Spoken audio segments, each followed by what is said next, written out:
Greetings, citizens. This is James, aka JP Harker, coming to you with another review video. We're doing two books today, Warden of the Blade and Battle of the Fang. Now, these are both 40k books, and they are both Space Marine books. Be warned, I do not like Space Marines. I have an automatic bias. I'm a 22-year veteran of the Imperial Guard. We do not like Space Marines. They are too clean, they are too shiny, they are too unrelatable. But we shall see how we go. First off, Warden of the Blade by David Annandale. This follows a troop of Grey Knights who have with them a demon blade. It's a demon trapped inside a sword. They can't destroy it, they can't leave it on its own, so they have to take it with them in order to try and keep some kind of control over it. All fair and good. It's manipulating their actions, it's drawing them into conflicts, and during the process of all of this, another demon that's inhabiting a mask possesses a cardinal of an imperial world. They're drawn together into a massive conflict, and the Grey Knights win. That's it. It was, unfortunately, classic Space Marines stuff. They go there, they are essentially indestructible, they have no doubt, they have no fear, it all goes more or less their way, and it's only in the last sort of 10th of the book that we have anything like real doubt or real peril to our hero Crow. And by that point I just don't care. You know, that may sound harsh, but I'm not invested in him. I don't care if he's now having doubts and fears and if he might now die, because he spent the last 9/10ths of the book just being indestructible and killing armies of humans and armies of demons as well, with little to no effort. At one point they take down a walking cathedral. I'm going to say that one again. They take down a walking cathedral. I don't care. There is no sense of peril whatsoever. It just didn't capture my interest at all. The demon wasn't particularly interesting either. As we all know from Die Hard 2, if you don't have a good charismatic villain, doesn't matter how good the rest of the story is, it's going to fall down. And that happened with this. The demons were just archetypal demons. The dreadful, oh, he has the sword, what if it draws him into chaos? There was never any danger of that. Crow has no doubts or fears or temptations. It's like Faramir with the ring all over again. You've undermined any power the sword might have by having a hero who's too good. And even if later in this series he becomes tempted, I don't care, I'm not invested. Now, in fairness to David Annandale, I don't want to sound like I'm rubbishing him, it was not poorly written. It was consistent with the 40k universe and the Grey Knights, so I can't really sort of criticise it on that. But I just wasn't invested. Lots of action, but I didn't really care, unfortunately. So, Warden of the Blade, a bit of fun to read if you're into Space Marines. If you're not going to like this, I'm afraid. So, there we go. Super duper Astartes, because they're Grey Knights.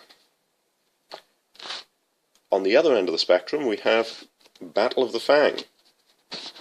Now, there are only really two Marine legions that I can put up with, and that's the Dark Angels and the Space Wolves, because they're the ones with character. And this is about the Space Wolves. It's about the Thousand Sons assaulting the Fang in sort of the last battle of the Thousand Sons Legion, when they're all still one vaguely cohesive force. They decide to attack the Fang, attack the Space Wolves' homeworld of Fenris, and they want to not just destroy them, but they want to destroy their gene seed, which is their future. So they've set a trap, drawn most of the Legion away, left one great company left behind, under Wolflord Greylock, and they're sending the whole Legion in there to take them out. On the one hand, that's a fairly basic plot, but on the other hand, personality goes a long way, and that made me enjoy this book very much. The Space Wolves are basically Vikings in space, and that's cool.